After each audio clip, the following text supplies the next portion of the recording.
daman na san biya ka same ni ko kai nake nema yi wai Madugu ashe baka da imani kai dan iska ne kai baka da mutunci kaja ni zaka yi kullum wallahi inda kwata ba na iya tashi uguna yadda ka san na tana kullum ana ɗaya nake kwana haba malam in ban da iskan shi da mugunta kai ba kasuwa kake zuwa ba kai ka koma ga ruwan ni ka mai da ni kasuwa inda kake gudu yanzu na sai maka kura mai jarkoki 12 ban taimaka maka ba. ai ba mai cabi ba ko mai guda ɗaya na daina tura yanzu daga nan sai rigana ya zan ta to yanzu ba ni balas din sati ɗaya nake binka bala din uwarka dan ubanka sai ka mai da ni ma karkaran mu a radio a yanzu haka in banda iskanci da mugunta kace ni za ka yanzu ne haka kuke sai ku ɗauko mutum daga karkara ku kawo ki birni ku shewa a hankali zai saba ana sabo da hola kai idan aka saba ku ga kawai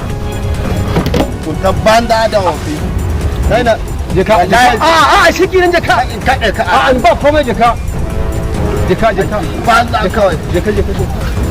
kuma wallahi ka zai taimaka maka da jini na magana taimako ka shuje ni Madugu ashe kai mugu ne